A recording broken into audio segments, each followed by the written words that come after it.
Good morning. Thank you very much for inviting me to speak to you today. I am very excited to be here as part of this conference. I'm here to present this framework, which we will be looking at during the presentation, and which is used in the UK within a business providing care to over 1,000 residents living with physical and mental disabilities, mainly related to older age. It has helped raise the standards within our care homes to outstanding, as rated by the Care Quality Commission in the UK, which is our regulator.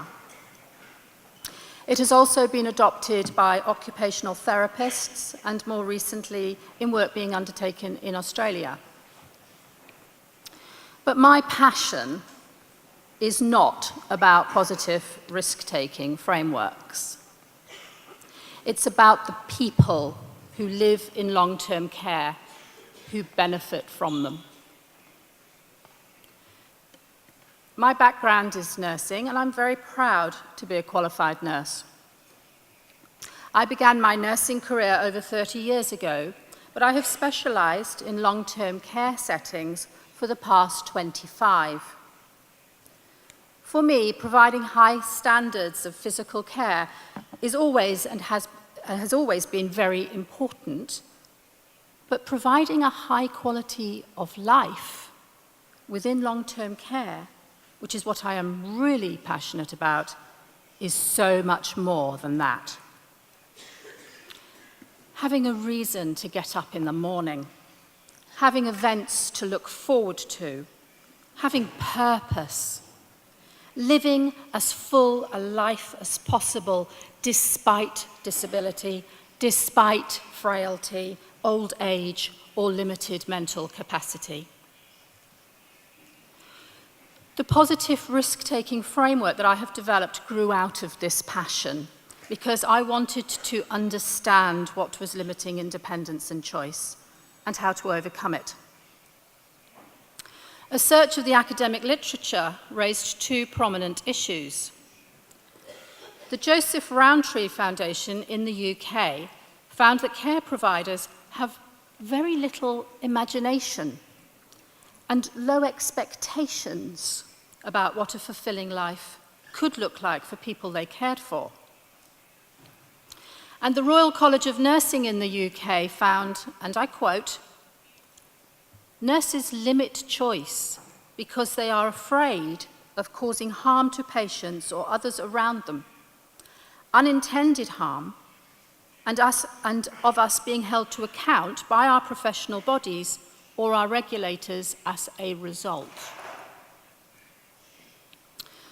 The framework aims to support care providers to exercise their imagination and overcome the fear of being held accountable if things go wrong in an unforeseeable way.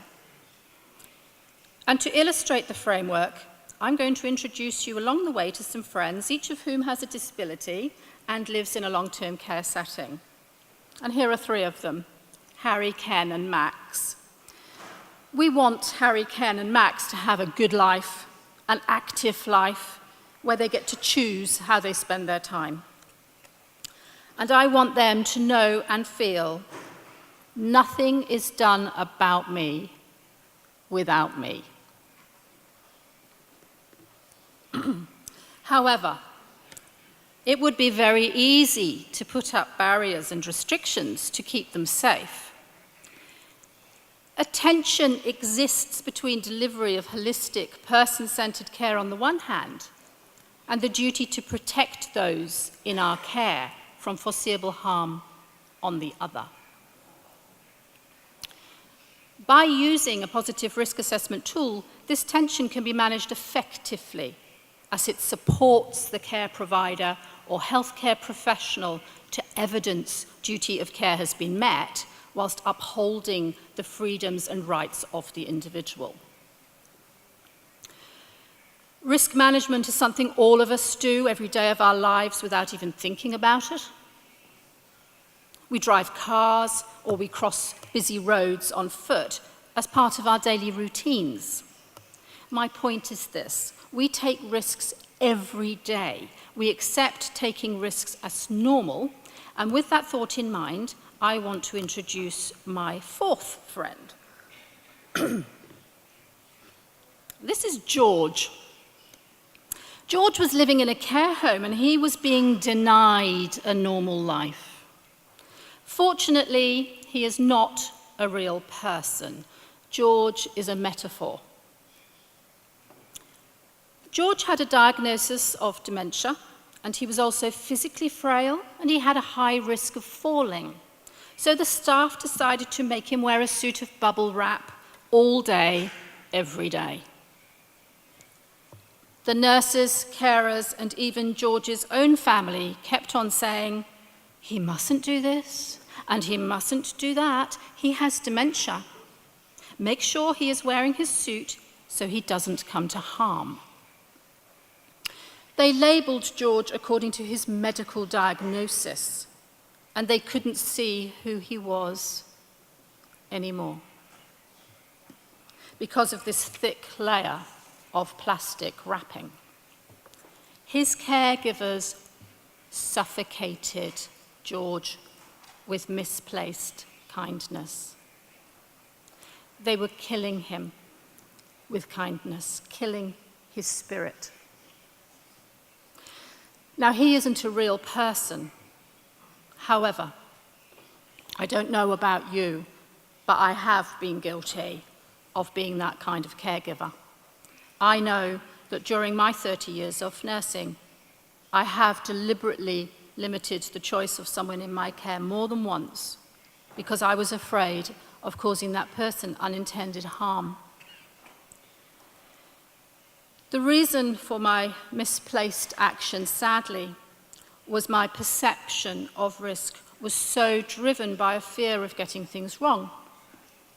My perception of risk became exaggerated, and this was magnified by my lack of knowledge and experience, compounded by the culture within my workplace at that time. In the academic literature, Ney states, life is a risk. It is through struggling and overcoming challenges and taking risks that we become fully human.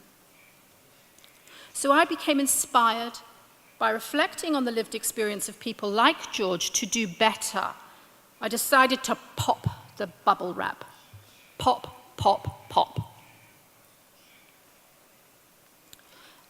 Now that I operate in a position of leadership within a large company of care homes, I am able to engender a culture of enablement and empowerment for the people whose lives we are responsible for, and I invite you to do the same.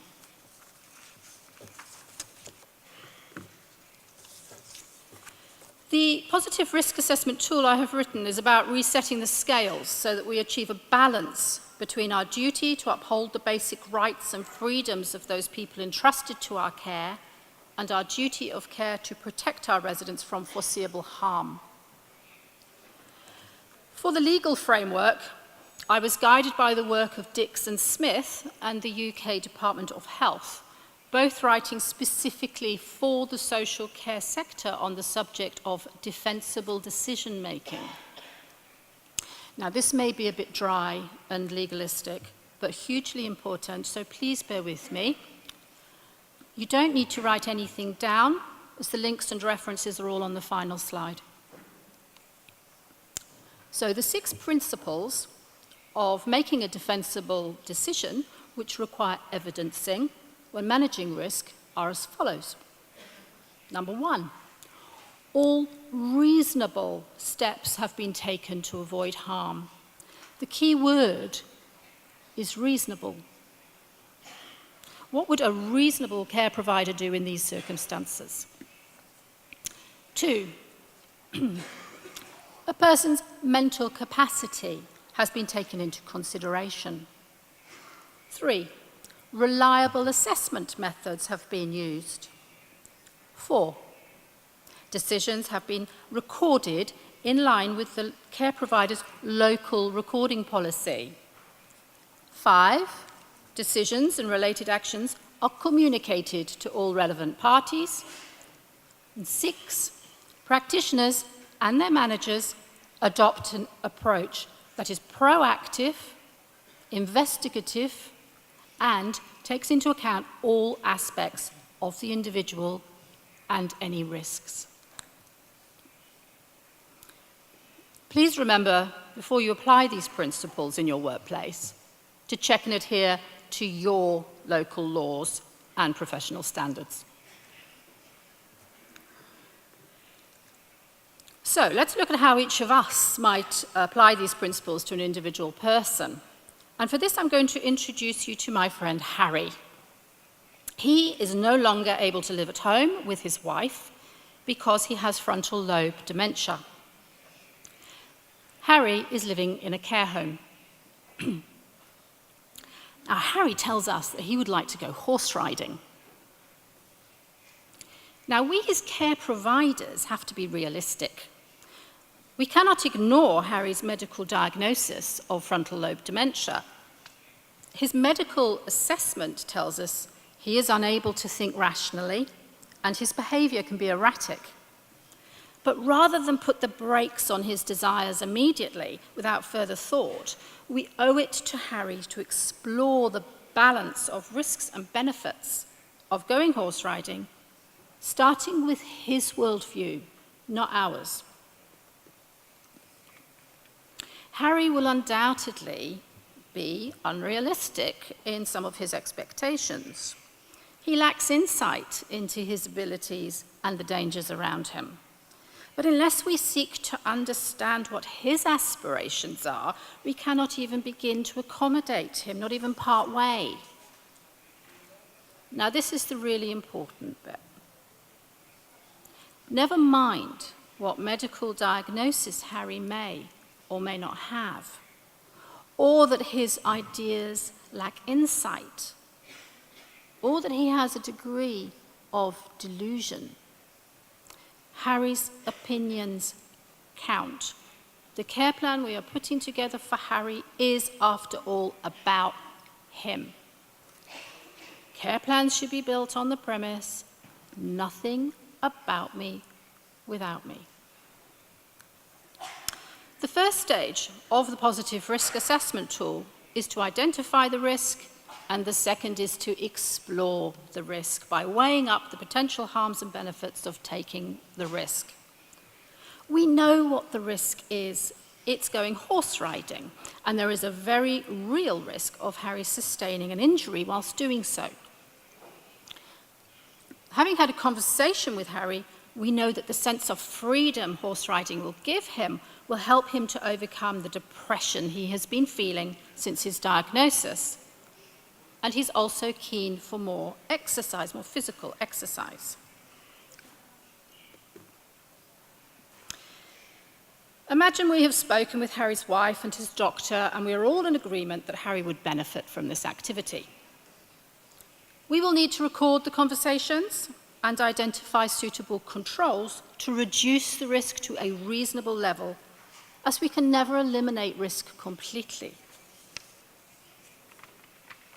We will measure the risk in an objective way, giving it a numerical score, and I will show you how we do this in just a moment.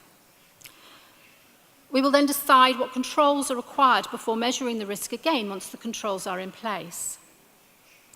The risk score will be reduced, thereby demonstrating we have exercised due diligence in the management of the risk.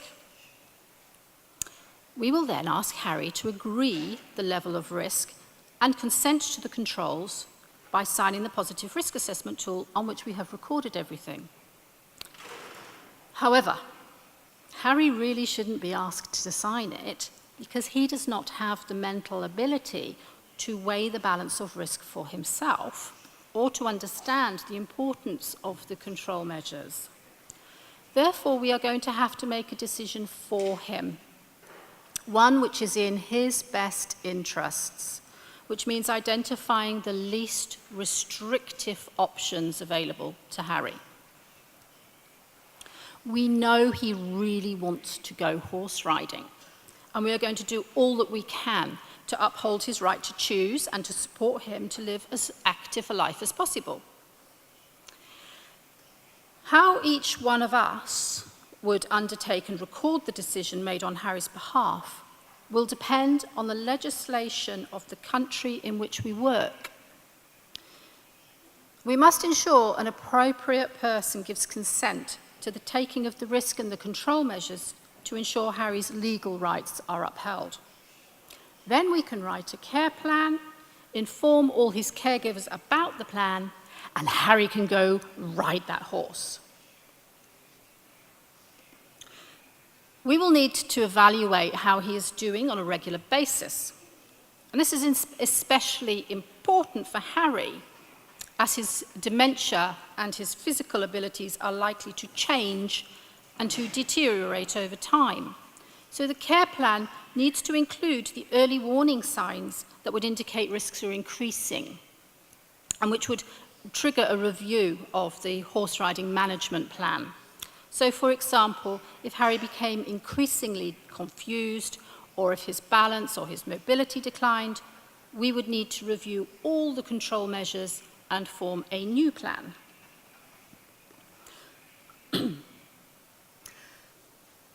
Now, as I said already, measurement of the risk is done using a simple numerical calculation.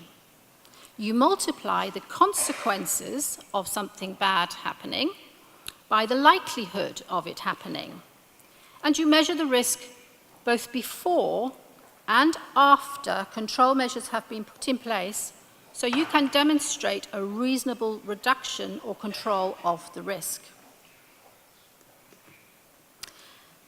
As you can see from the table, the consequences and likelihoods have been assigned numbers, and the risk scores can be rated trivial, low, medium, high, or very high. You can get all of this information by following the links at the end of the presentation, so please don't worry too much about the numbers right now. Just get the idea of how the risk rating table works. For example, if you follow the top line, whenever I attempt to thread a needle, I risk stabbing myself with it, causing a minor injury. This rarely happens because I cover my thumb with a thimble. Therefore, the consequences and likelihood are both low and the risk is trivial. Now, if you look at the bottom line of the table, think about what the risks would be if a visually impaired man was sitting behind the wheel of a car on a busy street full of pedestrians, and he said to you, "I'm going to turn on the engine, and then I'm going to press the accelerator pedal to the floor and drive off as fast as I can." Now, clearly, this is a ridiculous scenario where the consequence would be appalling and the likelihood would be immediate. His actions would pose a very high risk, and you would have a moral duty to do everything within your power to stop him because he was about to kill or injure any number of people. Now for Harry and his horse riding. First, Harry greets and pats the horse. He risks being kicked or bitten by the horse. That would be unpleasant. It would result in pain, injury, and maybe infection. A nasty injury might even put him in hospital, but it wouldn't kill him. So I'm not going to rate it very high risk, but it isn't trivial either. The likelihood of him being kicked or bitten depends on the temperament of the horse. Let's assume the horse is known to be aggressive. The consequence could be a serious injury, and the likelihood is pretty certain, so the risk score would be high. Swap the horse for a passive, well-trained animal, and the likelihood greatly reduces. And this would lower the risk to a much more acceptable level of risk. Once Harry gets on the horse, the risk increases again. But this is a positive risk assessment. So let's think about how we can enable Harry to enjoy the horse riding and keep him safe. The controls to reduce the risk, which we would record on the care plan, are as follows. Harry is wearing a riding helmet. The riding school has facilities for people with disabilities. It is a licensed riding school for the disabled. Therefore, the staff at the riding school have all had dementia awareness training and understand how best to support Harry. The horses have had special training too. If Harry becomes distressed and started shouting at the horse, which he might, the horse would almost certainly remain passive. So is Harry safe to go horse riding? With the controls in place, the consequences have not reduced. Because if he falls off, he could still sustain a serious injury, but it is now unlikely Harry will fall off the horse. The risk score has reduced from being a very high risk to a medium risk, which is a reasonable level of risk when balanced against the benefits to Harry's overall well-being. So the risk scores and controls will have been carefully recorded to ensure the risk assessment process is clear. This is no one-size-fits-all magic formula to taking risks. A balanced approach will only be achieved through respecting each person's individuality, and the care planning process must focus on assessment of what the resident can do. And I must say, I love your example of the gentleman from the nursing home in Dijon in France with his workshop. Ken was a master chef. He used to work in a top restaurant where he was a highly skilled chef. He enjoyed making sizzling dishes over hot flames. At the age of 30, Ken had a boating accident whilst on holiday and sustained a life-changing head injury. Now Ken lives in a long-term care facility for younger persons, and he is very dependent. Fortunately for Ken, the care staff have a can-do approach. When planning Ken's care, they start with the possible and work backwards, never the other way round. They asked Ken what was important to him, and he described his life as a chef with pride. The staff have provided Ken with a barbecue facilities in the grounds of the home. He doesn't want to bake cakes. Ken says that that's for grandmas. Once a week, weather permitting, Ken cooks flame-grilled burgers and sausages for the staff and residents on the hot coals. Max was admitted to long-term care because he has a progressive brain tumour. Max has always owned motorbikes, big, powerful Harley-Davidson motorbikes. He has never married and he doesn't have any family. One of the carers arranged for the local motorbike club to come with their motorbikes to see Max. His balance isn't great, and risk assessment of the likelihood of Max falling off a motorbike, even as a passenger on the back, was too high for him to sensibly ride anymore. So Max went for a ride in the sidecar, and he loved it. When Max's health deteriorated, the men from the motorbike club still came with their Harley-Davidsons and their Triumph Classic motorbikes, and Max would go out into the car park in a wheelchair and help polish up the tanks. When Max became too ill to get out of bed, the men from the motorbike club came and sat with him in his room and spoke with Max about all his past adventures and the motorbikes he had owned, and they laughed and still had fun together. The carers started with the possible and worked backwards. They supported Max to live a life with meaning. And Max lived a good life right up until the day that he died. The key is to educate and support care workers to develop the knowledge and skills to make defensible decisions. You can use this same model to demonstrate positive risk-taking for wider group activities as well. Control measures for group activities would focus on resource management, including staff and volunteers, the provision of risk-reducing equipment, and the environment where the activity was taking place. Maximize voluntary help, family, friends, community links, Think outside the box. Following my initial work and article on the subject of positive risk-taking, Marsh, Courtney, Pratt and Campbell of the University of Tasmania explored some of the benefits of positive risk within the evaluation of a project about a supported community gardening program for people living with dementia. The project is called Dignity, which in English is a bit of a play on words around the verb to dig. I would encourage you to read their paper as it contains some really good ideas and evidence of and benefits of positive risk-taking. To summarize, in order to manage risk positively, we need a carefully thought-out strategy with risk scores and control measures which have been consented to, and a plan which is well documented. This will help caregivers to overcome the fear factor of being held to account if things should go wrong. It will give families confidence in us as care providers. It will create a can-do culture, and it will give those in our care a better chance at living a meaningful life. By putting positive risk assessments in place, I hope never to come across a George in his suit of bubble wrap again.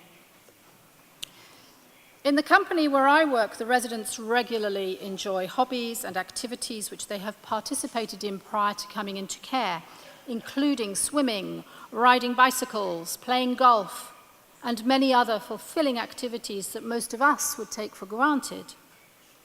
All of them are either living with severe physical disabilities or dementia or both. I firmly believe they have a good life to which they are entitled because we listen to them and provide care on their terms, not ours. This is ultimately about respect. The lady featured here was celebrating her 101st birthday in this photo. Her dream was to go up in a hot air balloon.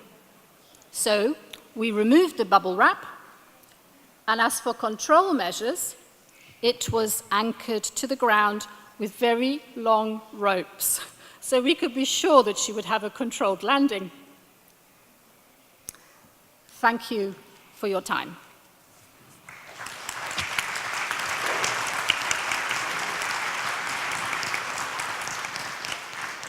Jo, that was a fantastic speech. I really found it moving and interesting. And we have a few minutes for questions, and there's some microphones. Is there anybody in the audience that has a question for Jo? Well, if you don't, then I have a question for Jo. What would you do if one of the seniors, one of those 1,000 seniors, asked you, perhaps they have a spinal cord injury, and they said for their birthday, for their 100th birthday, they wanted to go skydiving? What would you do? First of all, I would assess their mental capacity. And if they had full mental capacity, I would do all that I could to facilitate that for them. If they had a reduced mental capacity, then I would involve allied health professionals in supporting me to make that positive risk assessment so that we could look at all aspects of that safely together to come up with the least restrictive option available to that individual, and we would do all within our power to make it happen. Thank you. Any questions for the audience? Okay, I have one more question for Jo. Should I wait for a moment? I see a few microphones at the front. Anybody have a question? Okay, so I'll ask my second question. We have a 13-year-old daughter. All her life, she's been climbing trees. That's her pastime. She can go up 100 feet into a tree, and yes, I'm scared for her. She's not scared for herself. She's exposed to all sorts of risks. A senior who lives in Tabor Village, if they wanted to eat, say, a hamburger, and they had dysphagia, swallowing challenges, we would not allow it. So how do we fix that where seniors can actually be exposed to risks that they choose that they had before they moved into the nursing home? We have this situation quite often where somebody who has capacity will choose not to follow a dysphagia management plan. Their choice. On the risk assessment tool, when we're doing the balance of risk and benefits, we would document the conversation that we had with that individual where we pointed out to them the risk that they are taking, providing that they fully understood that risk, that they were able to weigh that risk, that they were able to retain that information and paraphrase it back to us. No problem. They can have a hamburger. That's their choice. They're adults. We should respect them as adults. Thank you very much, Joe. A round of applause for Game for Joe.